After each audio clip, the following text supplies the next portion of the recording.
샬롬 샬롬. 지난 한 주 동안 부활의 증인으로 여러분들 한 주 동안 잘 지내셨습니까?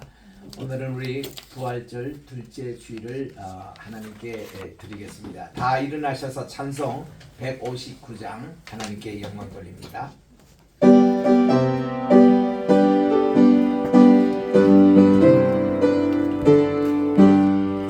기뻐 찬송하세 주님 부활했네. 그 무덤에 원세답게 드렸네. 찬송하고 전파하세 대속하신 주님. 할렐루야 찬송하세 다시 사셨도다. 기뻐 찬송하세 밝은 빛이 왔네. 그 어둠에 원세다 이리 없네. 찬송하고 전파하세 대속하신 주님. 할렐루야 찬송하세 다시 사셨도다.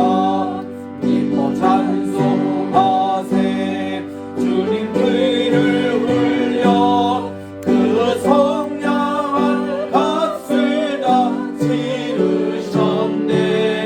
찬송하고 전파하세 대속하신 주님. 할렐루야 찬송하세 다시 사셨도다. 기뻐 찬송하세 죄를 사했으니 그 속죄한 은혜다. 찬송하세 찬송하고 전파하세 대속하신 주님. 할렐루야 찬송하세 다시 사셨도다. 무릇 그리스도 예수와 합하여 세례를 받은 우리는 그분의 죽으심과 합하여 세례를 받으신 줄을 알지 못하느냐. 그러므로 우리가 그분의 죽으심과 합하여 세례를 받음으로 그분과 함께 장사되었나니 이는 아버지의 영광으로 말미암아 그리스도를 죽은 자 가운데서 살리심과 같이 우리로 또한 새 생명 가운데 행하게 하려 하심이라. 아멘. 아멘. 만복의 근원이 되시며 만왕의 왕이 되시고 만주의 주가 되시는 존귀하신 하나님께 영광 존귀 찬송 또 모든 예배를 영원 전부터 영원까지 돌려드립니다. 성부 성자 성신 하나님께서 이 자리에 강림하셔서 저희들의 예배를 받아주시고 한운 은혜와 축복 내려주시옵기만을 예수님의 이름으로 기원드리옵나이다. 아멘. 아멘. 우리 주부에 있는 공동 참회기도 함께 드리도록 하겠습니다. 시작. 사랑과 은혜가 풍성하신 하나님 아버지, 부활의 증인으로 평생 살게 하옵소서. 예수님 부활, 저의 부활이란 부활신앙을 가지고 저희 주변에 어떠한 큰 산들이 속히 평지가 되게 하옵소서.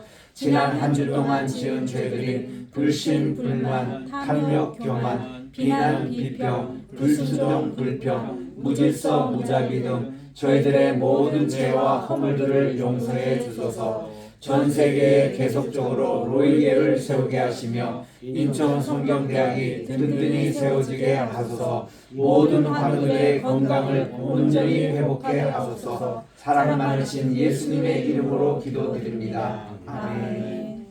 누구든지 그리스도 안에 있으면 새로운 피조물입니다. 잊은 것은 지나갔으니 보라 새로운 피조물이 되는과 같이 오늘도 예수님의 이름으로 죄 용서를 받고 우리 죄 사함 받은 우리 새로운 피조물이 주님 앞에 오늘도 영광의 예배를 돌리시기 바랍니다. 아멘. 이제 우리 교동문 134번입니다.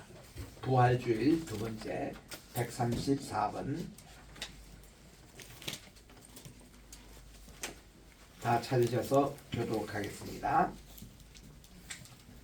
내가 받은 것을 먼저 너에게 전하였노니 이는 성경대로 그리스도께서 우리 죄를 위하여 죽으시고 장사 지낸 바 되셨다가 성경대로 사흘 만에 다시 살아나사 게바에게 보이시고 후에 12제자에게와 그 후에 500여 형제에게 일시에 보이셨나니 그 중에 지금까지 대다수는 살아있고 어떤 사람은 잠들었으며 그 후에 야고보에게 보이셨으며 그 후에 모든 사도에게와 맨 나중에 만삭되지 못하여 난 자 같은 내게도 보이셨느니라.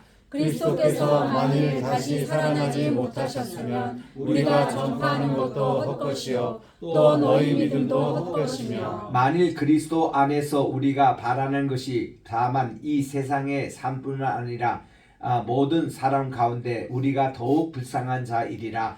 그러나 이제 그리스도께서 죽은 자 가운데서 다시 살아나사 잠자는 자들의 첫 열매가 되셨도다. 아멘. 4장입니다.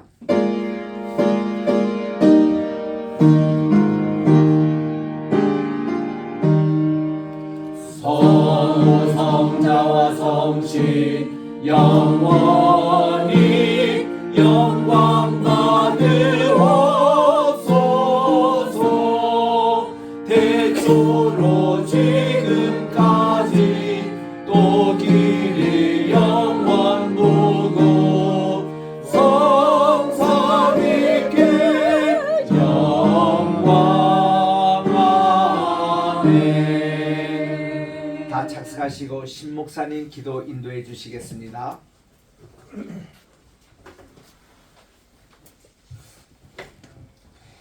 할렐루야. 하나님 아버지 감사합니다. 아버지께서 정해주신 날 내 아버지께서 주신 말씀을 기대하고 그 말씀이 우리의 삶을 운영해 나가기 원하여서 이 자리에 나왔습니다.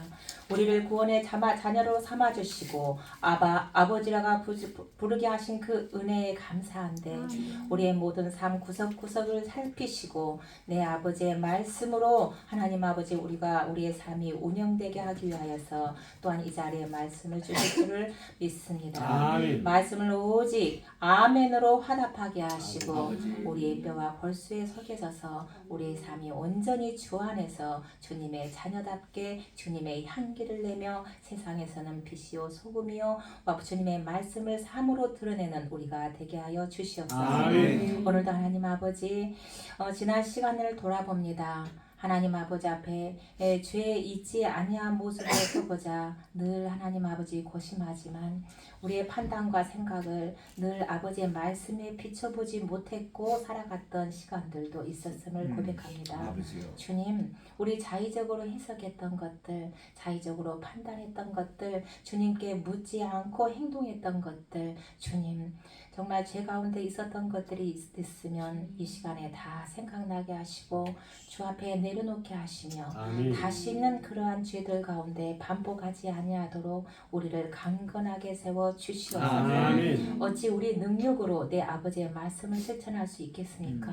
그러나 하나님께서 아버지의 형상으로 우리를 만드셨고 아버지께서 보내신 예수님이 하신 그 모든 일을 우리도 할 수 있도록 능력을 주셨사오니 우리는 세상을 향하여서 복음을 강하고 담대하게 외칠 수 있게 주님 우리를 다듬어 주시고 우리의 삶이 온전히 우리 육체의 지정이와 보암직도 하고 먹음직도 하고 탐스럽기도 한 그러한 우리의 지정이와 우리 소욕 가운데 벗어나 세상을 향해 아버지의 뜻을 먼저 생각하고 살아가는 저희들 되게 하여 주시옵소서. 아멘. 오늘도 귀한 말씀을 사모합니다. 어떤 말씀을 주실지 이 단에 세우신 우리 윤삼열 목사님을 통하여서 아버지께서 말씀을 주실 터인데 대언하시는 목사님 아버지 그 입술을 사로잡아 주셔서 능히 한 영혼들에게 주시고자 하는 말씀을 강하고 하나님 아버지시여 능력 있게 전할 수 있도록 도와주시옵소서. 아멘. 모든 심령들이 각각의 모양의 형태가 다르게 이 자리에 앉았지만 하나님 아버지 그들 심령 가운데 합당한 아름다운 축복의 말씀으로 주시고 변화의 능력으로 말씀을 주셔서 한 가지의 말씀이 천 가지의 모양으로도 역사가 일어나는 놀라운 말씀이 선포되게 하여 주시옵소서. 아멘. 또한 하나님 아버지 감사합니다. 이 작은 교회의 아름다운 비전을 주신 것은 우리의 능력으로 하고자 하는 것이 아니라 아버지의 능력으로 우리를 사용하여서 하나님 아버지의 뜻을 이루고자 이 교회에 또한 우리들을 선택하여 주심을 감사합니다. 감사합니다. 아멘. 우리가 할 수 있는 것이 아님을 저희가 압니다. 내 아버지께서 하고자 하셨고 내 아버지께서 하실 것이므로 주여 우리를 사용해 주신 그 은혜를 감사하면서 순종하오니 우리를 통하여서 하나님 아버지 나라가 확장되어질 수 있도록 하나님 아버지 아비유 성경대학과 또한 하나님 아버지 100개 나라의 100개의 교회가 완전히 세워져 나가고 아버지 마라나타가 준비되게 하여 주시옵소서. 아멘. 성경대학에서 바른 복음을 하나님을 아는 지식이 넓고 깊어지게 하시고 차세대 그리스도인들이 학교를 통하여서 바르게 성장하여서 전 세계 열방의 바른 복음의 하나님 아름다운 씨앗과 열매를 맺어갈 수 있는 그런 근원지가 되게 하여 주시옵소서. 아멘. 우리를 사용하여 주십니다. 감사합니다. 열정을 더하여 주시고 물질을 더하여 주시고 함께하는 모든 사람의 손길을 더하여 주셔서 하나님 아버지 많은 사람들이 일십시일반 기도와 마음과 물질이 모여 학교를 속히 만들어질 수 있도록 주님 도와 주시옵소서. 아멘. 또 하나님 아버지 감사합니다. 이곳에 아버지 우리 예배드릴 수 있는 예배당을 세워주신 하나님 아버지, 이곳에 우리만 있는 것 같지만 우리 주 하나님 아버지께서 좌정하여 주셨고 천군 천사로 둘러쳐서 이곳을 거룩하게 하셨사오니 이곳에서 받는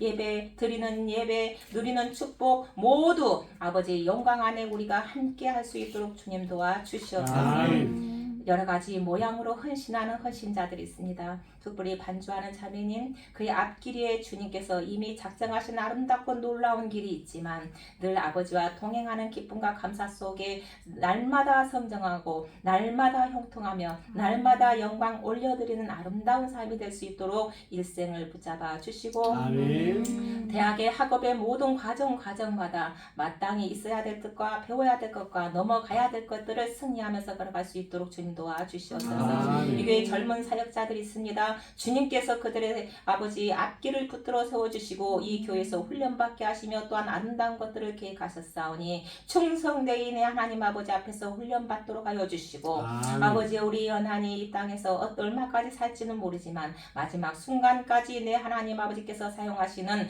아버지 아름다운 도구로 잘 사용될 수 있도록 우리들을 세워 주시옵소서. 아멘. 주신 말씀과 은혜를 감사하고 세상에 나가서도 빛과 소금으로 하나님께 영광 돌리길 원하며 멀리 일본에서 선교하시며 하나님 아버지의 복음으로 죽기까지 하며 충성하고 있는 우리 선교사님 주여 그의 한국의 모든 일정 중에도 주님 아멘. 형통함을 부어 주시옵소서. 주여. 모든 것을 주께 감사드리며 예수님 이름으로 기도합니다. 아멘. 우리 기도를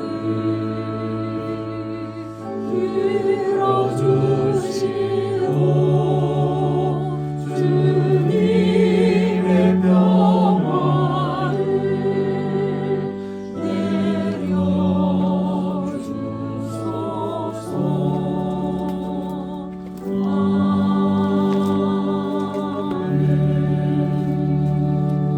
내려주소서. 오늘 주시는 하나님의 말씀은 에스겔서 44장 1절부터 14절까지 봉독하겠습니다. 맨 마지막 절 14장은 합독해 주시기 바랍니다. 구약 성경 1221쪽에 있습니다. 그분께서 나를 데리고 성소의 동쪽을 향한 바깥문에 돌아오시니 그 문이 닫혔더라.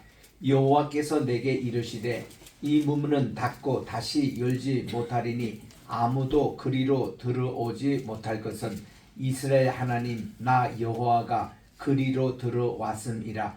그러므로 닫아둘지니라. 왕은 왕인 까닭에 안 길로 이 문 현관으로 들어와서 거기에 앉아서 나 여호와 앞에서 음식을 먹고 그 길로 나갈 것이니라. 그가 또 나를 데리고 북문을 통하여 성전 앞에 이르시기로 내가 보니 여호와의 영광이 여호와의 성전에 가득한지라. 내가 얼굴을 땅에 대고 엎드리니 여호와께서 내게 이르시되 인자야 너는 전심으로 주목하여 내가 내게 말하는 바 여호와의 성전의 모든 규례와 모든 율례를 귀로 듣고 또 성전의 입구와 성소의 출구를 전심으로 주목하고 너는 반역하는 자 곧 이스라엘 족속에게 이르기를 주 여호와께서 이같이 말씀하시기를 이스라엘 족속아 너희의 모든 가증한 일이 족하니라. 너희가 마음과 몸에 할례 받지 아니한 이방인을 데려오고 내 떡과 기름과 피를 드릴 때에 그들로 내 성소 안에 있게 하여 내 성전을 더럽힘으로 너희의 모든 가증한 일 외에 그들이 내 언약을 위반하게 하는 것이 되었으니 너희가 내 성물의 직분을 지키지 아니하고 내 성소에 사람을 두어 너의 직분을 대신 지키게 하였느니라. 주 여호와께서 이같이 말씀하셨느니라. 이스라엘 족속 중에 있는 이방인 중에 마음과 몸에 할례를 받지 아니한 이방인은 내 성소에 들어오지 못하리라. 이스라엘 족속이 그릇 행하여 나를 떠날 때에 레위 사람도 그릇 행하여 그 우상을 따라 나를 멀리 떠났으니 그 죄악을 담당하리라. 그러나 그들이 내 성소에서 수종들어 성전 문을 맡을 것이며 성전에서 수종들어 백성의 번제의 희생물과 다른 희생물을 잡아 백성 앞에 서서 수종들게 되리라. 그들이 전에 백성을 위하여 그 우상 앞에서 수종들어 이스라엘 족속이 죄악에 걸려 넘어지게 하였으므로 내가 내 손을 들어 쳐서 그들이 그 죄악을 담당하였느니라. 주 여호와의 말씀이니라. 그들이 내게 가까이 나와 제사장의 직분을 행하지 못하며 또 내 성물 곧 지성물에 가까이 오지 못하리니 그들이 자기의 수치와 그 행한 바 가증한 일을 담당하리라. 시작. 그러나 내가 그들을 세워 성전을 지키게 하고 성전의 모든 수종드는 일과 그 가운데서 행하는 모든 일을 맡기리라. 아멘. 찬양대 찬양이 있습니다.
아멘. 내 입술의 모든 말과 내 마음의 묵상이 주님께 연락되기를 원하네. 준비된 말씀 위에 성신님의 기름으로 가득 채워 주셔서 저희 마음을 옥토밭으로 만들어 주시고 이 말씀이 저희들의 마음밭에 떨어질 때에 할례된 마음 속에 주님의 말씀이 30배, 60배, 100배의 결실을 맺어 주님 앞에 힘찬 부활의 증인의 삶을 살아가는 우리의 모든 삶이 되게 도와주셨기만을 예수님의 이름으로 기도드립니다. 아멘. 할렐루야. 아멘. 지난 한 주간 부활의 증인으로 잘 살아가셨습니까? 우리 주님께서는 부활 승천하시면서 오직 성령이 너희에 임하시면 너희가 권능을 받고 온 유대와 사마리아와 땅끝까지 이르러 예루살렘부터 시작해서 땅끝까지 이르러 내 증인이 되리라 말씀하실 때 그때 증인이라는 게 부활의 증인을 말씀하고 있는 것입니다. 성신님이 우리에게 오시면 우리가 권능을 받겠다 그랬는데 이 권능을 두나미스 헬라어로 우리 영어로는 파워라고 번역하고 있는데 이거는 큰 힘, 권세라는 뜻입니다. 그렇게 우리가 권세를 받아야 우리는 예루살렘부터 시작해서 땅끝까지 이르러 예수님의 부활의 증인이 된다고 말씀해 주셨는데 우리는 평생을 부활의 증인으로 살아가야 합니다. 그 말은 뭔가니 자매께서도 우리들은 가족들에게 주님 부활하셨다고 또 우리 가까운 친구들에게 주님의 부활의 증인을 하고 세계 누구를 만나더라도 주님께서 부활하셨다고 이렇게 부활의 증인으로 살아가는 영어로서는 The Lord is indeed reason이라고 이렇게 우리 영어로 얘기합니다. The Lord 주님께서 is indeed 참으로 reason 다시 살아나셨다. 이런 부활의 메시지를 우리 증거하고 있는데 우리들도 부지런히 이렇게 주님의 부활의 증인으로 살아가야 되겠습니다. 4월 둘째 주일입니다. 오늘도 우리 부활절 둘째 주일을 맞이해서 우리 주님께서 오늘 에스겔 44장 우리 강해를 하도록 하겠습니다. 44장 시작하는 1절부터 4절에 보니까 우리 하나님의 그 영광이 이렇게 동쪽 문으로 통해서 다시 예루살렘 성전을 가득 메웁니다. 우리 앞서 그 첫 번 성막을 만들 때 보니까 그게 이제 출애굽기 35장부터 40장의 성막을 만드는 그 과정이 나오는데 제일 먼저 1차로 나오는 게 가장 성막의 가장 그 핵심적인 그런 기구가 바로 그 언약궤입니다. 이거를 증거궤라고도 그렇게 부르는데 이상하게 한국에서는 법궤라는 말을 많이 써요. 근데 법궤라는 단어는 성경의 번역에 딱 한 번 나오거든요. 한 번보다 제일 많이 나오는 게 증거궤라고 그럽니다. The Ark of Testimony, 증거궤란 말이 제일 많이 나오고 그 다음 언약궤라고 이렇게 나오는데 이런 그 영어에서도 우리가 법궤라는 것은 뭔가 율법이다, 딱딱한 면이다 이런 면이지만 언약궤 또 이게 하나님의 그 증거하시는 말씀, 테스티모니 이 용어를 차라리 더 사용하시기 바랍니다만은 이 증거궤가 어떻게 생겼고 규모는 어떻게 하고 그 안에 문을 넣고 그게 뚜껑은 이렇게 멀시싯 이렇게 그 언약의 은혜의 자리라고 그렇게 말씀하고 있습니다.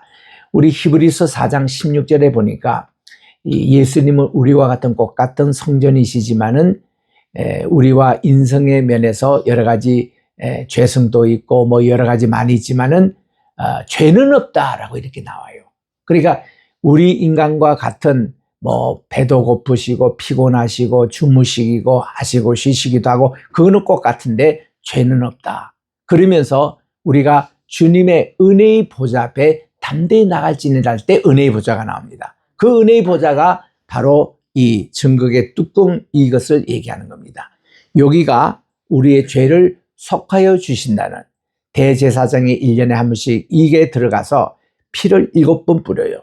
공중에 중간으로 한 번 탁 튕기고 그다음 북쪽으로 3번 튕기고 그리고 3번은 남쪽으로 튕겨서 7번 피를 뿌려서 우리 하나님과의 우리의 죄가 이렇게 다 용서를 받는 그 은혜의 자리입니다. 그게 멀시싯 시온자, 시온의 보좌 혹은 은혜의 자리 이런 보좌인데 이런 내용이 어떤 것인가를 자세히 거기서 소개하고 있습니다. 그리고 또 솔로몬 1성전 지을 때도 보니까 솔로몬 성전에 또 하나님의 이 언약궤는 이렇게 만들고 뭐 금으로 다 도금하고 그런 얘기들이 이렇게 자세히 나옵니다. 그런데 이 에스겔 성전역에 보니까 하나님의 언약궤에 대한 얘기는 하나도 없습니다.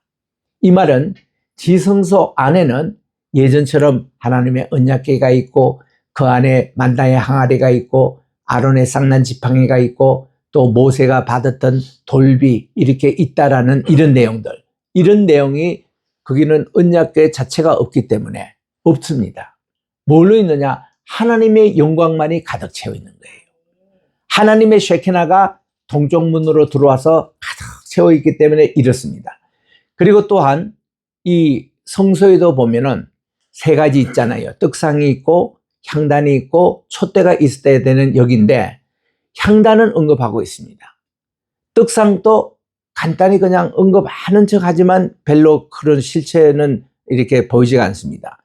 이 매너는 아예 없어요. 왜냐? 거기도 하나님의 영광이 가득 채워지기 때문에 더 이상 매너라가 필요 없는 이런 성전으로 우리에게 나타나는 것입니다. 그래서 하나님은 규정에 정하셨어요. 이 동쪽 문은 이게 닫아두으라는 겁니다.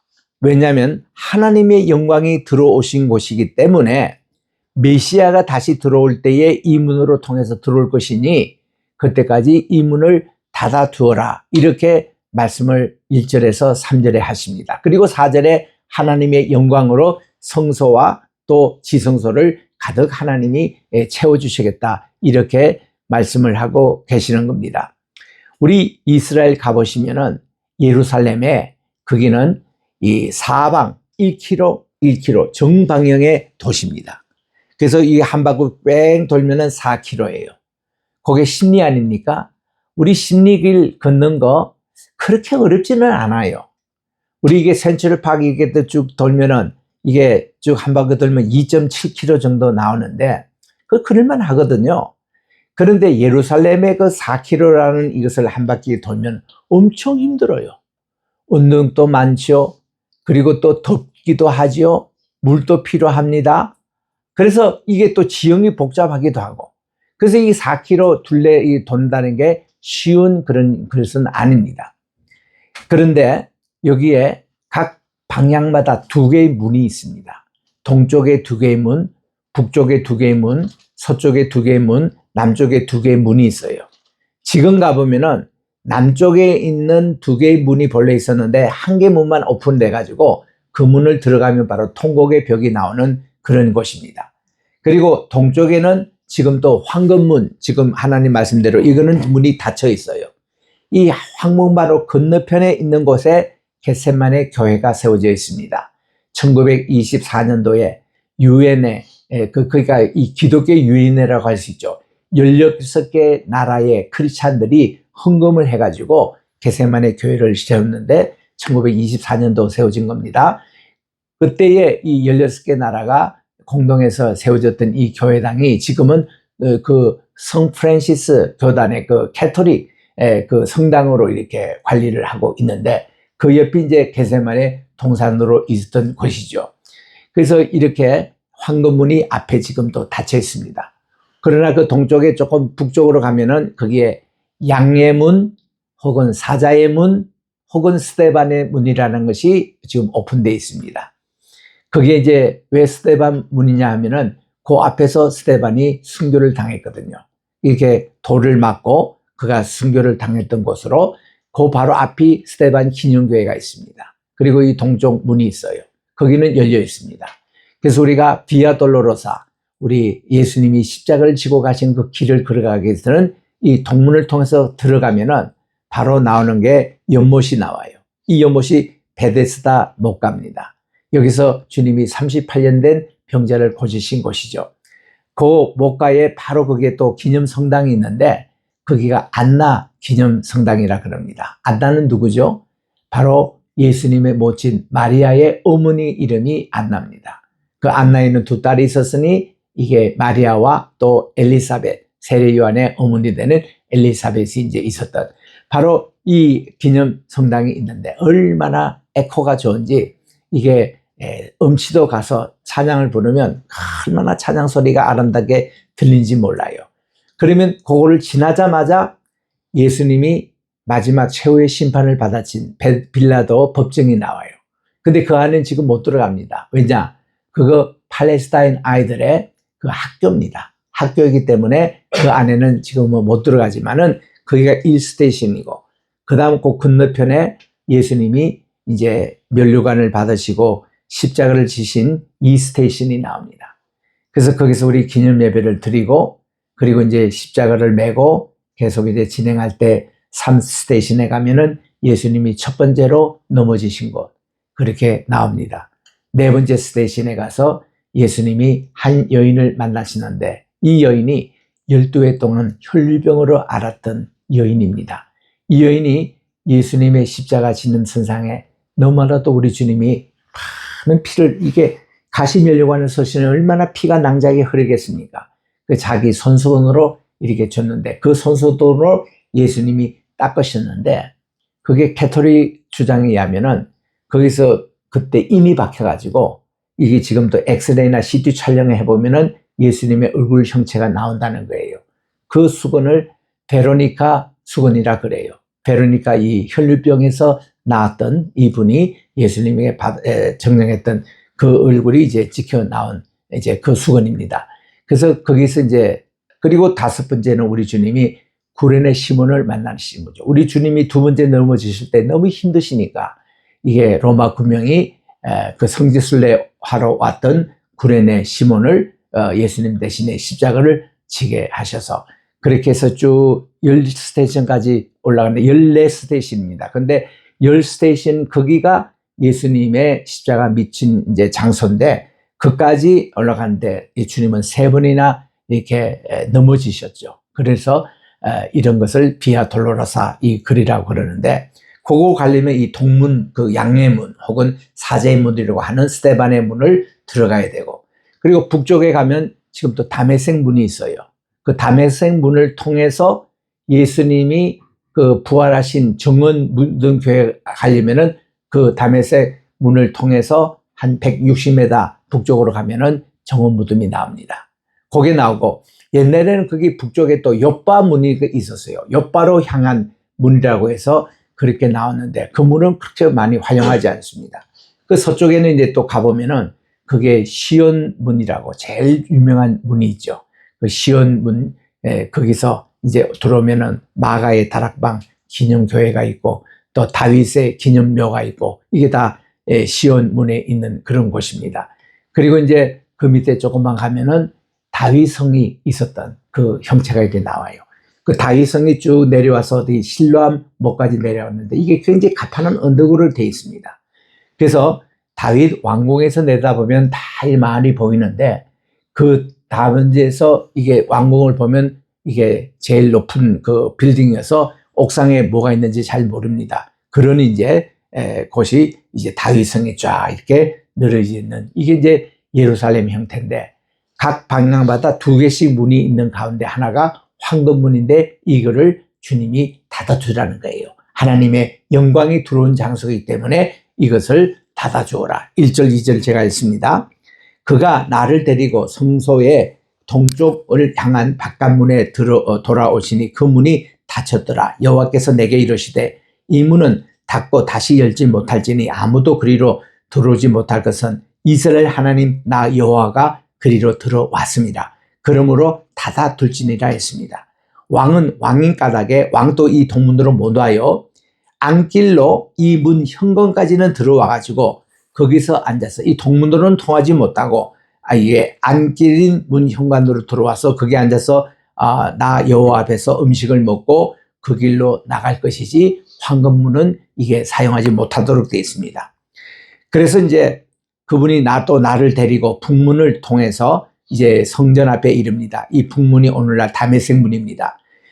성전 앞에 이르기로 내가 보니 여호와의 영광이 여호와의 성전에 가득하였습니다. 옛날에는 지성소만 하나님의 영광이 가득해서 거기면은 불을 켜킬 필요가 없는데 이제는 성소까지 이 여호와의 영광이 가득했습니다. 그래서 내가 얼굴을 땅에 대고 엎드리니 여호와께서 이르시되 인자야 너는 전심으로 주목하여 내가 내게 말하는 바 여호와의 성전의 모든 규례와 모든 율례를 귀로는 듣고 또 성전의 입구와 성소의 출구는 전심으로 잘 눈으로 보고 주목하고 너는 반역하는 자 곧 이스라엘 족속에게 이르기를 주 여호와께서 이같이 말씀하시기를 이스라엘 족속아 너희의 모든 가증한 일이 족합니다. 이 가증한 일의 대표적인 게 우상숭배입니다. 이것을 영어로 보면 abominations. abomination이라는 것을 영어 사전에 찾아보면 결코 용서 못할 죄를 abomination이라고 그래요. 그래서 우리 십계명에 보면은 한 계명, 한 계명이 전부 다 abomination입니다. 그래서 하지 마라 하면 절대 하지 말라는 얘기입니다. 하라는 것은 절대 하라는 것입니다.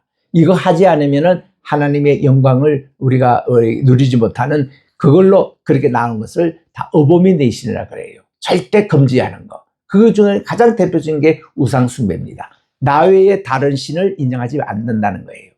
그리고 하나님 이외의 어떤 공중의 새라든지 또 바다의 물고기라든지 또 모든 이게 땅에 기는 곤충조차 어떤 육축조차 사람조차도 형상 모양 만들지 말고 보세요. 만들지 말고 절하지 말고 섬기지도 말라. 이게 철저한 우상숭배. 이거는 하나님의 철저한 가정한 것이다. 그리고 세 번째 가정한 일은 하나님의 이름을 절대로 이거를 망령되이 읽지 말라는 거예요. 망령되이 읽지 말라는 것은 세 가지 뜻이 있습니다. 첫째로 하나님의 이름을 도둑질하지 말라는 거예요. 하나님이 말씀하지도 않았는데 했다고 요란하는 거. 이거 theft use라 그럽니다. 도용하지 말라. 두 번째로 하나님을 abuse, 남용하지 말라는 겁니다. 하나님의 이름 있는 그거를 그 이상 넘어가지고 이 이름 가지고 막 저주합니다. 이름 가지고 우리가 하나님께 무슨 약속합니다. 그런 짓 하지 말라는 거예요. 하나님의 이름을 절대로 abuse 하지 말, 남용하지 말라는 겁니다. 그래서 우리가 무슨 뭐 평소 얘기할 때도 뭐 까땜이라든지 까땜이라는 것은 하나님이 저주하신다. 이런 얘기 우리 하나님의 그 이름을 남용하는 죄입니다. 어떻게 우리가 하나님은 가만히 계신데 우리가 하나님의 이름을 가지고 까땜 뭐 사람을 막 그렇게 저주를 해요? 이런 거 하지 말라는 겁니다. abuse 하지 말라. 세 번째로 이 하나님을 misuse, 오용하지 말라는 겁니다. 잘못 사용하지 말라는 거예요. 이것은 하나님의 그 이름은 예배에 합당한 이 영광을 돌리는데 이게 사용하는 것이지 하나님의 이름을 가지고 잘못 사용하는 거 있잖아요. 이거 하지 말라는 겁니다. 이 세 가지가 다 죄악이에요. 이 죄악에 대해서는 하나님이 철저하게 관리하셔가지고 하나님을 사랑하는 자에게는 천대까지 은혜를 베푸시고 하나님의 이렇게 도용하거나 남용하거나 또 하나님의 이름을 잘못 사용하는 이 자에게는 3, 4대까지 그 아비의 죄악을 계속 묻겠다고 이렇게 말씀을 하시는 정도로 그만큼 하나님은 질투의 하나님이시라는 거예요. 하나님의 그 질투라는 것은 무섭습니다. 질투라는 뜻과 불이 팍 이걸 탄다는 말이 같은 단어를 쓰고 있는데 아나프라는 이거 하나님의 그 이름을 그렇게 하고 남용하는 이런 자에게는 하나님의 망령된 이걸로 불이 타는 그런 어떤 이제 그 저주와 심판을 받겠다는 겁니다. 이거 절대 하지 말라는 거예요. 그러나 두 가지는 확실히 하라는 거예요. 사계명에 보니까 안식일을 거룩하게 지키라. 이거 지키지 않으면 안 돼요. 우리는 이 안식을 절대로 생명을 걸고 지켜야 합니다. 두 번째는 내 부모를 공경하라는 겁니다. 그 아버지와 어머니에 대한 그 효도심, 이거를 꼭 강조를 하신 거예요. 그거 하지 않으면은 우리는 이것도 어보미네이션에 걸리는 겁니다. 그리고 6계명에 보니까 살인하지 말라, 간음하지 말라, 도둑질하지 말라, 이웃에 대해서 거짓 증거하지 말라, 탐되지 말라. 이거 하지 말라 이게 굉장히 강한 표현입니다.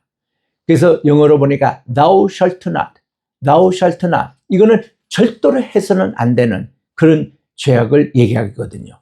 여기 보니까 이게 이제 그 우리 하나님께서 이 성과 속을 구분하실 때에 여기에 이제 그 판단이 우리들은 이 하나님께 이렇게 가정하게 여기는 것 6절에 맨 나중에 나오대로 이스라엘 족속아 너의 모든 가정한 일이 족하니라.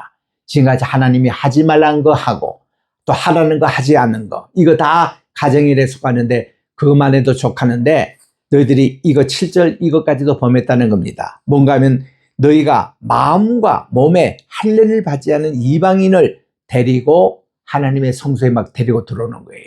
이것도 이게 법을 위반했다는 것입니다. 여러분 사도 바울이 예루살렘에 귀환했잖아요. 그가 첫 번째로 체포돼 가지고 재판받은 게 이 문제 때문에 그렇습니다. 보니까 디모데 같은 이 사람은 자기 어머니는 유대인이고 자기 아버지는 헬라 사람이거든요. 그들은 그가 할례를 받지 아니했다고 판단했습니다. 근데 이 디모데를 데리고 성전 안에 들어왔거든요. 이게 문제가 된 겁니다. 그래서 당신은 할례 받지 않는 이방인을 어떻게 성소에까지 데려왔느냐. 그래서 그가 법정에 서게 됐거든요. 이만큼 유대인들은 여기에 예민합니다. 그 지금 7절에 있는 대로 이겁니다. 너희가 내 마음과 몸의 할례를 받지 않은 이방인을 데리고 와서 내 떡과 기름과 피를 드릴 때에, 이 제사를 드릴 때에 그들로 내 성소 안에 있게 하여 내 성전을 더럽힘으로 너희의 모든 가정할 일 위에 내가 그들이 내 언약을 위반하게 하는 것이다. 이게 큰 죄에 속했습니다. 종교적인 죄예요.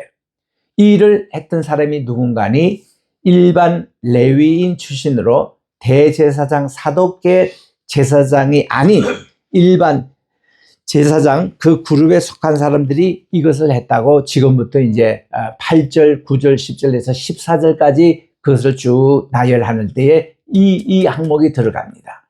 이렇게 할례를 받지 않는 이방인을 데려와서 얘기했고, 또 우상숭배 너희들이 가담했고, 이런 내용들 보게 됩니다. 제가 1970년대에 연세대학교 대학원을 졸업할 때에 묵시문학, 구약의 묵시문학 촉에 대한 기원을 썼습니다. 그때 제가 텍사스로 탐은 책이 하버드 대학 교수였던 바로 폴 헨슨의 The Dawn of Apocalyptic이라는 묵시문학의 기원, 소원, 새벽이라는 이 책을 중심으로 했는데, 그 책을 읽어보니까 이분이 주로 이사야를 쭉 이렇게 분석을 했는데, 에스겔 이 44장을 하면서 에스겔 44장에 보니까 두 종류의 대제사장들이 있더라는 겁니다. 그런데 한 종류의 대제사장은 아웃되고, 한 종류의 그 사독계 제사장은 이제 하나님께 칭찬을 받아가지고 이걸 했다. 이것이 바로 그 당시에 사회적으로 또 이렇게 신학적인 그런 어떤 분교에서 나온 해석으로 이거 사독계 대제사장들의 했던 일을 굉장히 칭찬하는 그런 내용의 글을 쓴 게 있어가지고, 그때 이 에스겔 44장을 원문을 통해서 자세하게 제가 강의한 적이 있습니다. 그래서 이 구절이 나오면 저는 참 반가운데, 지난 50년 전에 제가 이거를 아주 자세하게 공부했던 적이 있어서 더욱더 그렇습니다. 여기 이제 보니까 두 종류의 제사장 그룹이 나오는데, 이게 다윗 때에 참 이 두 분들이 다 이거 정말 활동했던, 공헌했던 분이에요. 그 중에서 솔직히 말해서 다윗 때 사독 계열의 대제사장 계열보다는 이게 아비아달의 이 대제사장 계열을 다윗이 더 중하게 여겼습니다. 왜냐하면은 이 아비아달의 아버지가 되는 아히멜렉이 있었어요. 이 아히멜렉이 노비라는 곳에 그 대제사장이었습니다. 그래서 거기에 가보면은 그 당시에 저 엘리 제사장이 심우했던 그 성막이 옮겨져 가지고, 왜 그거 없어졌냐 그러면은 괜히 블레셋 전쟁할 때에 거기에 하나님의 언약궤를 가져가면 이긴다고 해가지고 엘리가 그걸 허락하고 말았습니다. 할 때 그냥 보낸 게 아니라 자기 두 아들인 홈니와 비냐스를 거기에 이제 보좌하게끔 나가서 이제 보냈는데, 웬걸 이게 그렇게 가면은 그 당시 고정관념대로 하나님의 언약궤가 왔기 때문에, 야, 하나님이 여기에 함께 참전해가지고 블레셋은 박살나고 이스라엘이 승리해가지고 이렇게 올 줄을 기대를 했는데 전혀 그거는 달랐습니다. 아, 그날 이 홈니와 비나스가 천사를 당하네요. 그날 이 하나님의 언약궤가 블레셋 군에 뺏기네요. 블레셋 군에 뺏기면 이스라엘 군이 생각하기로 이것은 하나님의 저주가 임하시고 블레셋 군이 망할 줄 알았더니 그렇지 않네요. 그리고 이 소식을 아버지에게 전했는데 엘리 제사장은 그때 98세였습니다. 나이가 너무 많으셨어요. 그리고 몸이 비둔했다고 그럽니다. 이 비둔의 원인은 뭔가 이분이 게을러가지고 제사 음식에 좋은 고기는 다 드시고 이래가지고 몸만 비둔하고 눈도 귀도 다 이게 어두워져가지고 영적으로 문제가 많았던 엘리 제사장이 그 소식을 듣고는 이제 자기 두 아들이 천사당하고 또 이 언약궤가 빼앗기고, 이 듣고는 높은 의자에 앉아있다가 이게 넘어져가지고 목뼈가 부러져서 바로 또 돌아가시네요. 그 순간에 자기의 맏며느리 아기를 낳습니다. 아들을 낳아요. 아들을 낳는데 이 며느리가 벌써 그 소식을 듣습니다. 하나님의 언약궤도 뺏기고 자기 남편도 죽고 자기 시아버지도 돌아가시고, 아, 이스라엘 영광이 떠났도다 하고 자기 아들의 이름을 이가봇이라 이름 짓고 이 며느리도 죽고 맙니다. 이렇게 함으로 6개월 동안 하나님의 언약궤가 블레셋의 이 도시 저 소리 떠나는 데다가 가는 곳마다 하나님이 질병을 일으켰어서 코로나 같은 질병입니다. 그래서 이 들쥐 모양 같은 그런 바이러스가 창궐해가지고 다 그 사람들이 죽어가요. 그리고 그들이 감당이 되지 않습니다. 6개월 후에 블레셋 방백들이 모여서 급하게 의논합니다. 자, 이 하나님의 언약궤가 오고부터 블레셋에 지금 코로나가 성행하고 지금 난리가 나는 것입니다. 이거 우리 빨리 돌려주는 것밖에 없다. 공짜는 없다 이거예요.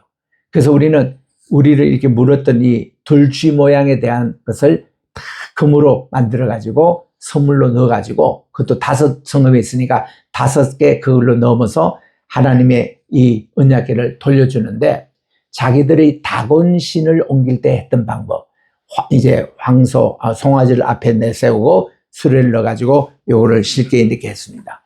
블레셋에는 고아 자손이 어깨에 맨다는 법이 없었잖아요. 그 블레셋은 그게 통했습니다. 그래서 그들이 저 위에 길갈에 있던 것이 저기 그 하나님의 언약궤가 어디 있었냐면은 이 엘리 제사장이 있었던 바로 그 실로라는 곳에서 그들이 이제 데리고 왔는데 그쪽으로는 보는 생각이 없었고 그들을 벳세메스라는 그 신전 쪽으로 이제 이 하나님의 언약궤를 돌려보냅니다. 그래서 그들이 의논했어요. 자, 이 어린 송아지는 1년밖에 되지 않는 그리고 세상 물질도 모르는 이 송아지에다가 그리고 새술에 딱 해가지고 보낼 때에 이 소가 좌로나 우로나 치우치 않고 똑바로 가면은 이게 하나님께서 진노를 하지 않으시고 받는다는 표시로 그들이 이거를 쭉 보낸 겁니다. 그랬더니 이 송아지가 그렇게 가는 거예요. 그래서 벳세메스에 도착을 했습니다. 근데 벳세메스에 도착할 때에 동네 사람 주민들이 말이죠. 하나님의 언약궤 그거 궁금하잖아요. 어떻게 생겼는지. 한 번도 본 적이 없으니까 이거 보면 안 되거든요. 그래서 사람들 그 구경하러 왔다가 5만 70명이 죽습니다. 5만 명 더하기 70명이에요. 그러니까 이게 자유신학자들이 보면은 이 성경 번역에 문제가 있다 해가지고 5만 명은 빼고 70명은 죽었다. 이렇게 가르치는 학교가 있습니다. 신학교에. 실제로 그렇습니다. 백석도 그렇게 가르치고 장진도 그렇게 가르치고 연신도 그렇게 가르쳐요. 아니 성경에 나온 거를 그렇게 숫자까지 마음대로 고쳐가면서 대한민국 신학에서 가르치면 되겠습니까? 성경에 있는 그대로 가르쳐야지.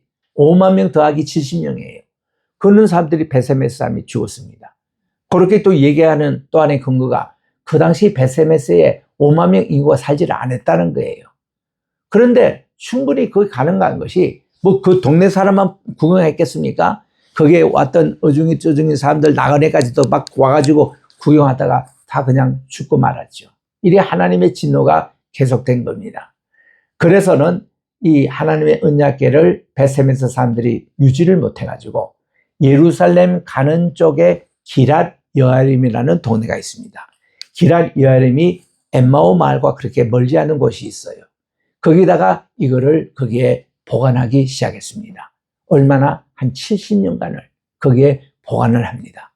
그러는 사이에 하나님의 예배는 제대로 이루어지지가 않았죠. 이럴 때에 다윗이 왕이 됐고 왕이 되자마자 그의 소원은 예루살렘이 수도가 될 걸로 예상하고 그리고 옛날에 아브라함이 이삭을 제물로 바칠 뻔했던 이 여호와 이레 이 제단에 하나님의 그 지성소 세워지고 성전이 세워진 것을 기대하면서 기란 여라미에 방치되어 있던 하나님의 언약궤를 예루살렘으로 옮기고자 한 겁니다. 자기가 왕이 되자마자. 그랬는데 될 때에 그때 거기에 그 복원했던 분이 누군가 하면은 본래 대제사장 말고 그 밑에 이제 아들이 있었습니다. 우사라는 아들이 있는데 그 아들이 하나님의 이 지성물을 옮길 때에 고아짝손 제사장이 어깨에 메고 옮긴다는 이것을 교육을 못 받은 것 같아요. 그래가지고 그도 옛날에 여기까지 싣고 왔던 대로 그 술에다가 이게 소를 이제 붙여가지고 이렇게 싣고 가는데 하나님이 화가 난 거죠. 너희들이 지금 블레셋 사람들은 자기가 모르게 자기들이 이제 그런 법이 없으니까 그런 거를 하나님이 용납하셨는데 너희들 이스라엘 제사장 집안에서 왜 이따위 식으로 하느냐 이거야. 하나님이 진노하신 겁니다. 그래서 우사가 막 이렇게 넘어지려고 하는 거를 그가 못 넘어지고 손을 타치했는데 우리가 보기에는 착하잖아요. 그거 하나님 언저리에 하면 깨지고 그거 상승하면 안 됐는데 그거를 이렇게 했다가 바로 적사고 죽고 맙니다. 그러니 그들이 너무 두려워가지고 가는 도중에 그 오벳 에돔이라는 제사장 집안에 이거 잠깐 맡겼습니다. 그런데 다윗이 예루살렘에서 들어보니까 오벳 에돔 집안이 그 하나님의 언약궤를 잘 보관하는 관계로 하나님의 복이 쏟아지는데 3개월 만에 얼마나 복을 받는지, 그래서 그 용기가 났습니다. 그래서 다윗이 제사장들 집합해 놓고는 이거를 어떻게 옮겨와야 되느냐. 우리 율법에 보니까 우리 레위 지파의 둘째 아들인 고핫 자손의 그 집안 사람들이 이걸 매는데, 고핫 자손의 지파 사람들 가운데서 아론이 여기에 속합니다. 모세가 여기에 속합니다. 그리고 아론의 아들인 엘리아살이 여기에 속하고요. 그래서 사독 계열의 그 이제 제사장, 그게 이제 반열이 이렇게 나옵니다. 그래서 사독 제사장 계열이 그때 힘을 얻어가지고 예루살렘에 옮겨온 이것을 돌보는데 또 책임을 집니다. 그 전에 이 다윗에게는 고마운 분이 있었습니다. 고마운 분이 누군가 하면은 자기가 사울 왕에게 쫓김을 받을 때에 그때의 하나님의 이 지성소 있는 이곳이 바로 노비라는 곳에 있었거든요. 그 노비 지금 이 얘기대로 기랄 여아림 그 근처입니다. 그때 여기에 제사장이 누군가 하면 아비 아달이었습니다. 아비 아달이 누군가 하면 몰락한 엘리 제사장의 후예입니다. 그래서 이분도 나이가 좀 있었어요. 근데 이 다윗이 그 집에 찾아가가지고 이거 이제 지성소니까 먹을 게 있어서 내가 배가 너무 고프니까 나와 내 소년들, 거짓말 합니다. 소년들이 없었어요. 그때 다윗 혼자 지금 도망 다닐 때입니다. 너무 배가 고파서 먹을 거 있으면 좀 달라 했더니 이 아비아달이 당장 그 장군이 그러시는데 먹을 게 없었습니다. 그래서 여기는 하나님의 진설병, 매 안식일 아침마다 일주일 동안 진설됐던 것을 갈아 넣고 새롭게 이제 교체하는 그 남은 떡이 있는데, 그거는 제사장만 먹을 수 있는 떡인데 이거를 장군이 필요하면 드시오 하고 허락하고 다윗이 그것을 받아서 먹었습니다. 그러니까 얼마나 고마워요. 근데 갈 때 그냥 간 게 아닙니다. 이 아비아들 제사장이 장군님, 그때는요 이분 또 이 사울에게 지금 다윗이 쫓기는 것을 몰랐습니다. 그저 관계 좋은 줄 알았어요. 군대 장관인 줄 알았습니다. 여기 당신이 그때 골리앗 장군 죽일 때에 골리앗의 그 칼을 빼가지고 죽이고는 피 묻은 칼이 우리가 보관하고 있다고. 이거를 또 가져가시라 했더니, 다윗이 그날 빵도 얻어서 배도 부르죠. 자기는 무기도 하나 없었는데 골리앗의 그 죽였던 그 칼을 자기가 소유하게 됐으니 이거 얼마나 고마운 분입니까? 그런데요, 이 사울 왕이 그 후에 듣고 이 아비아달 제사장 집안을 전부 다 몰수했습니다. 애들까지 다 죽였어요. 그게 한 70명이나 죽였다는 거예요. 근데 그때 살아남은 사람이 있었습니다. 나이가 좀 어렸지만은 멜렉은 아버지 이름이고 이 아히 아달이라는 이 아들이 살아남았습니다. 그래가지고 얘가 이 다윗 장군에게 온 거예요. 자기가 바로 이 아버지 다 살해를 당할 때 사울왕이 살아남은 사람. 그래서 채용이 돼가지고 대제사장이 먼저 됐습니다. 이 사독보다도 먼저 됐어요. 그래서 다윗 때 어때요? 두 분의 대제사장을 모신 거예요. 사독 이 제사장과 이 아비 아달 이거를 이제 모시고 있었습니다. 그런데 이렇게 쭉 잘 나오다가 항상 사람이 정권이 바뀔 때 줄을 잘 서야 된다고 이제 솔로몬이 왕으로 이제 지명될 때쯤, 그때는 사실 정식으로 왕세자가 아도니아였습니다. 아도니아가 다윗의 정식 네 번째 아들이었거든요. 암논은 이게 압살롬에게 처형해서 죽었고, 시므온은 그가 좀 이게 전혀 역사 속에 나타나지 않습니다. 이런 아들을 아마 장애우거나 무슨 감추고 싶었던 뭐가 있어서 안 나타납니다. 세 번째가 압살롬. 압살롬이 반란을 일으켰다가 요압 장군에게 죽고 맙니다. 그리고 네 번째가 아도니아거든요. 그 솔로몬은 한 6번째, 7번째 돼요. 여기 왕이 될 수가 없습니다. 순서로 봐서는. 그러니까 이게 이제 아비아달이 아도니아가 왕이 될 줄 알고 여기 이제 줄 선 거예요. 그런데 야, 바세바 치마 빠짐의 센지 솔로몬을 왕으로 이제 이 다윗이 청구했잖아요. 그러니까 여기 아도니아의 줄 선 사람이 다 피를 본 겁니다. 그래서 이제 솔로몬이 딱 왕이 되자마자 제일 먼저 쳐낸 사람이 이 아비아달 이쪽 계획을 쳐낸 겁니다. 그 이분이 귀양 갔어요. 어디에? 아나돗이라는 곳. 아나돗은 예루살렘에서 가까운 곳입니다. 거기에 귀양 간 거예요. 거기는 가난한 동네입니다. 그리고는 그가 거기서 세도도 없었습니다. 권력도 없었습니다. 참 어렵게 살았습니다.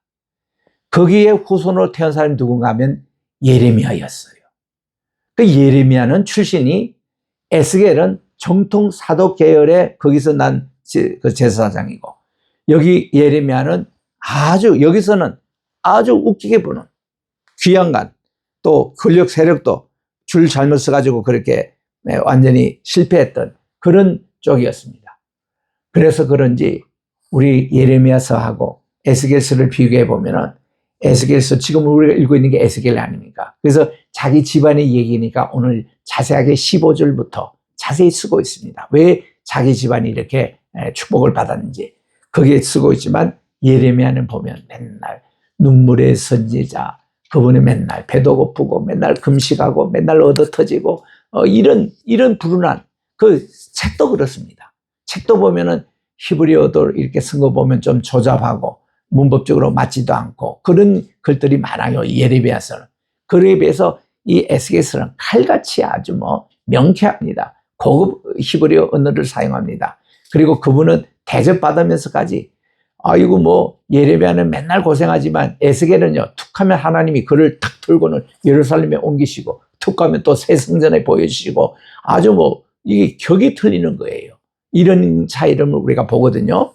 좌우지간 오늘 거기에 15절에 이렇게 말씀하고 있습니다. 요게 이제 예레미야 계열에 있는 아비아달 제사장의 그 모습이 처음에 보니까 이렇게 그 이방인들을 성전에 들이던 것, 또 이렇게 우상 숭배했던 것, 하나님의 법대로 생활에 안전했던 것, 이것을 14절까지 쭉 하면서 15절에 보니까 이 사독 계열입니다. 이거는 에스겔의 바로 직속 선배가 되는 사독 계열의 제사장들은 칭찬을 듣습니다. 보니까 15절에 이스라엘 족속이 그릇 행하여 나를 떠날 때에 사독 자손 레위 사람 제사장들은, 지금 에스겔 자기 집안이에요, 내 성소의 직분을 지켰다. 그들이 내게 가까이 와서 수종을 들었다. 내 앞에 서서 기름과 피를 내게 드릴지니라. 그들이 내 성소에 들어오며 내 상에 가까이 나와서 내게 수종들어 내게 맡긴 직분을 다 지켰다. 그들이 안들문에 들어올 때는 안들문과 성전 안에 수종들 때에 양털 옷을 입지 말고 가는 베옷을 입을 것이고, 제사장의 복장입니다. 가는 배관을 머리에 쓸 것이고, 대제사장이 쓰는 머리에 있는 두건입니다. 가는 배 바지를 입고 땀이 나게 할 것으로 허리에 동이지 말 것이고, 그들이 바깥들 백성에게로 나갈 때는 수종드는 옷을 벗고 거룩한 방에서 얻고 다른 옷을 갈아입고 나고, 이 성과 속을 확실히 구분하는 겁니다. 이는 그 옷으로 백성을 거룩하게 할까 함이라. 또 그들은 머리털도 밀지 말라. 머리털을 길게 자라게도 말라. 그 머리털을 깎기만 해라. 아무 제사장이 안들에 들어갈 때는 포도주도 마시지 말라. 과부나 이혼한 여인에게 장가들지 말라. 오직 이스라엘 족속의 처녀나 혹시 제사장의 과부에게 장을 들 것이고, 내 백성에게는 거룩한 것과 속된 것의 구별을 가르치며 부정한 것과 정한 것을 분별하게 할 것이고, 성소하는 일을 재판할 때는 내 규례대로 재판할 것이며, 내 모든 정한 절개는 내 법도와 율례를 지킬 것이고, 또 내 안식일을 거룩하게 하며 시체를 가까이 하지 말라. 스스로 더럽게 할 것이고, 부모나 자녀나 형제나 시집가지 아니한 자매를 위해서는 더럽힐 수 있으며 그거는 시신을 만질 수 있고, 이런 자는 스스로 정결하게 한 후에 7일을 더 지낼 것이고, 성소에 수종하기 위하여 안들과 성소에 들어갈 때는 속죄제를 드릴지니라. 이게 다 이들의 규정이었습니다. 얼마나 이게요, 하이 프레스티지, 이게 지위를 확 높이는 대접을 그렇게 받게 한 겁니다. 그렇게 이제 하고서는 28절 이하에 모든 중요한 것은 사독 제사장들이 다 우선권을 차지하게끔 만드십니다. 28절 그들에게 기업이 있으리니 이게 나칼라입니다. 그들이 이제 차지할 땅을 이제 주님께서 주시는데 내가 그 기업이 되리라. 하나님이 나의 기업이 된다는 것입니다. 우리 찬송가 옛날 492장 나의 영원하신 기업 생명보다 귀하다. 거기에 보면 후렴에 가서 그 기업이 예수님이라고 나옵니다. 그게 나칼라입니다. 그래서 요거는 하나님이 직접 나칼라가 되겠다는 거예요. 그 사도 계열의 제사장에게 너희는 이스라엘 가운데서 그들에게 산업을 주지 말라. 내가 그 사람이다. 하나님이 나칼라가 되시고 사람이 되시라는 겁니다. 그들은 소제와 속죄제와 속건제의 제물을 먹을지니 이스라엘 중에서 구별하여 드리는 물건을 다 그들에게 돌리며 했는데 우리 일명 에스겔 성전이 앞으로 오실 메시아가 오시면 이게 천년왕국이나 새 하늘 새 땅에 그때 이루어질 성소가 아니냐라고 할 때는 조금 문제가 생깁니다. 왜냐하면은 그 새 하늘과 새 땅 혹은 천년왕국 때의 그때 성전이라는 거는 더 이상 번제단이 필요 없죠. 더 이상 하나님께 번제가 필요 없습니다. 그런데 이 에스겔 성전에는 이게 다 있는 거예요, 아직. 이거 보면은 그 메시아의 나라에 있는 메시아 나라에는 뭐 성전이 뭐 필요 있습니까? 전체가 성전인데. 그 전체가 예배 시간인데. 그렇잖아요? 그러니까 이게 메시아 나라 때 혹은 천년왕국 때 세워질 것이라는 게 아니다라는 게 우리 전문가들의 해석입니다. 요게 이제 우리 그 마지막 우리 지상에 세워질 마지막 성전의 모습이라고 이렇게 우리들은 알려지고 있는데 그래서 여기에 소제, 속죄제, 속건제가 다 나오잖아요. 그리고는 30절에 또 각종 처음 익은 열매와 내 모든 예물 중에서 각종 거제 제물을 다 제사장으로 돌리고 너희 첫 밀가루를 제사장에 주어 그들에게 내 집에 복이 내리도록 하라. 이 구절을 가지고 선교사님들이 우리에게 가르쳐 준 것이 성미제도였습니다. 성미제도가 처음 시작됐을 때에 우리나라에는 중국에서 그 성공을 했던 네비우스 선교사님의 방문을 받습니다. 평양에서 장대현교에서 또 평양 신학교에서 오셔가 특강을 하셨는데 중국 선교를 성공했던 것이 삼자 정책을 썼다는 겁니다. 이거를 네비우스 방법이라고 그래요. 삼자는 뭔가니 첫째로 우리는 스스로 전도를 했다는 겁니다. 셀프 프로겐데이션, 스스로 이렇게 전도했다는 거예요. 두 번째는 우리는 스스로 스포팅, 우리 누구의 도움을 받지 않고 자립을 했다는 겁니다. 교회를 세우더라도 우리 스스로 교회를 지었고 우리 스스로 목사님 사례금을 드렸고 스스로 했다는 셀프 스포팅입니다. 자립입니다. 세 번째는 뭔가니 셀프 가버닝, 우리는 스스로 행정을 이렇게 만들었다는 겁니다. 그래서 이거를 세 가지 방법을 가지고 우리나라에 딱 전파했더니 그때부터 우리나라 교회가요 선교사의 도움을 받지 않고 남의 도움을 받지 않고 우리 스스로 교회를 개척하고 우리 교회 짓고 교회를 우리가 운영해가고 노예를 만들고 총회를 만들고 이 자립 정책이 생겼다는 겁니다. 그게 핵심되는 게 오늘 30절 요겁니다. 너희들의 첫 밀가루를 제사장에 먼저 드리라. 모든 대한민국 우리 성도 여러분들이요 10의 1조 첫 것은 하나님의 것이다. 초실헌금. 내가 어디 가서 월급을 첫 받으면 그거는 내게 아니고 하나님의 겁니다. 하나님께 몽땅 드렸어요. 초실헌금입니다. 우리 자녀가 우리 첫 번 이제 그 직장 생활에 가가지고 첫 번 월급 받습니다. 그러면 어머니가 그걸 가르쳐요. 먼저 그거는 다 주님께로 먼저 바치는 거다. 이게 초실헌금이에요. 그렇게 바친 그 자녀들은 그 후에 대대손으로 복을 받습니다. 이 복 받는 비결이에요. 우리나라가 이렇게 복을 받은 겁니다. 네비우스 방법과 이게 초실, 첫 밀가루는 제사장 내기로. 그때부터 성미제도가 생긴 겁니다. 우리가 밥을 할 때에 쌀을 막 씻습니다. 그러면 항상 좋은 것의 첫 것은 하나님일 거예요. 그러면 그거를 담아다가 먼저 성미 주머니에 딱 넣고 다음 주일날 가져갑니다. 그러면 그 일주일 동안 모았던 성미, 그 첫 번 그 밥을 뜰 때 첫 번 그 첫 수확가래였죠. 그러면 가져오면 그래프로 다 그래서 어느 권사님 이번 주에 성미 냈다 안 냈다. 또 11조를 바쳤다 안 모였다. 이거 그래프를 그려가지고 한국교회 교인들이 훈련을 받은 겁니다. 그래서 그게 우리 한국교회가 오늘날 부흥성장된 비결이에요. 이런 내용들을 외국 나라에도 가르쳐줘야 합니다. 근데 선교사님조차 이런 글을 잘 모르니까 이런 얘기는 잘 안 해요.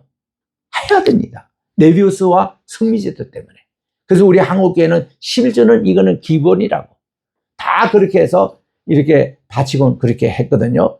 그래서 초실과 이게 첫 번 밀가루는 제사장에게로. 그리고선 이제 보니까 새나 가축이 저절로 죽은 것이나 찢겨 죽은 것은 다 제사장이 먹으면 안 됩니다. 이거는 안 되는 거예요. 그래서 이런 걸 지켰더니 사도 계열 제사장이 축복을 받았다. 그래서 결국 그 계열 속에서 예수님이 태어나신 것 아닙니까? 마태복음 1장의 족보가 사도 계열의 제사장 족보입니다. 자, 이것을 오늘 44장에서 보았는데 우리 이제 45장 다음 주에도 또 아주 기가 막힌 또 내용이 있습니다. 기대하시기 바랍니다. 하나님 아버지, 오늘 또 우리가 주님 앞에 귀한 에스겔 44장의 말씀을 받습니다. 우리 한국교회가 어떻게 부흥되고 어떻게 복을 받았는지 정말 근거가 되는 귀한 말씀이 여기에 적혀 있는데 우리 하나님, 우리들도 정말 하나님께 우리 제일 좋은 시간 새벽기도 주님께 바치고 제일 좋은 예물 옷을 주님께 바치고 우리 생애에서 가장 행복스럽고 좋은 것 주님께 먼저 바치는 항상 이 정신으로 우리가 살아가게 도와주시고 이런 정신으로 우리 인천 성경대학도 설립되기를 원합니다. 또 우리 모든 생활에 이것이 또 적용되기를 원합니다. 함께 해 주시옵기만을 예수님의 이름으로 기도드립니다. 아멘. 우리 찬송가 170장 부르며 준비하신 헌금 하나님께 봉헌하겠습니다.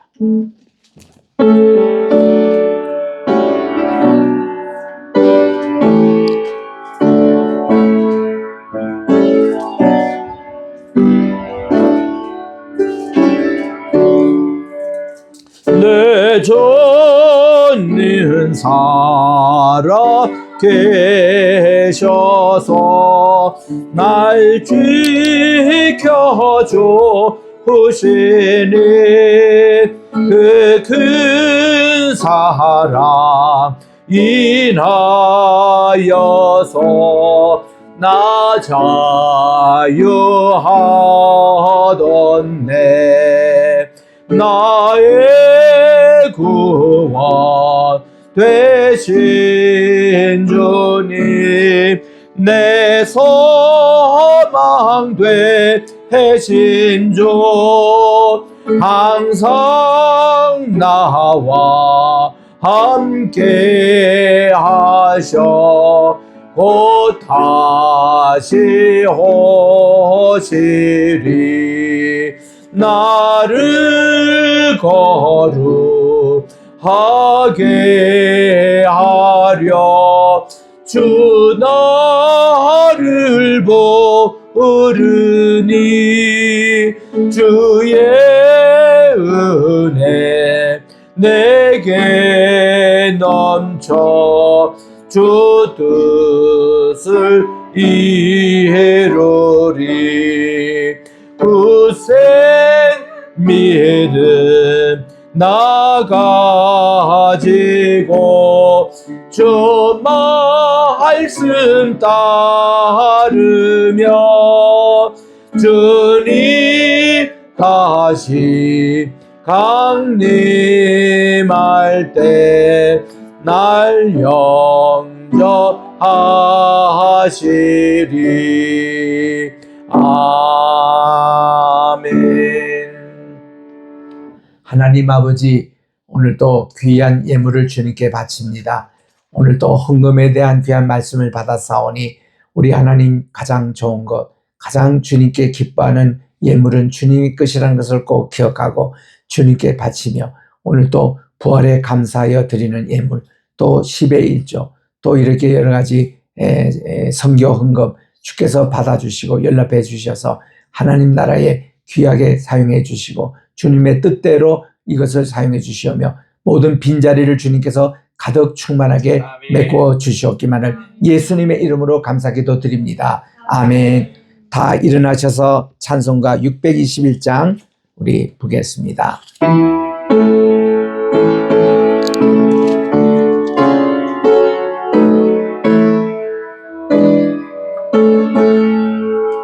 찬양하라 내 영혼아, 찬양하라 내 영혼아, 온 마음과 정성 다하여 주 찬양하라.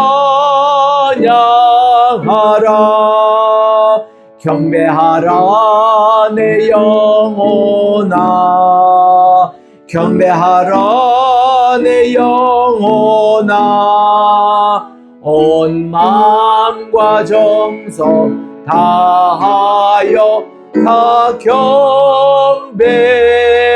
기도하라, 기도하라 내 영혼아, 기도하라 내 영혼아, 온 마음과 정성 다하여 다 기도하.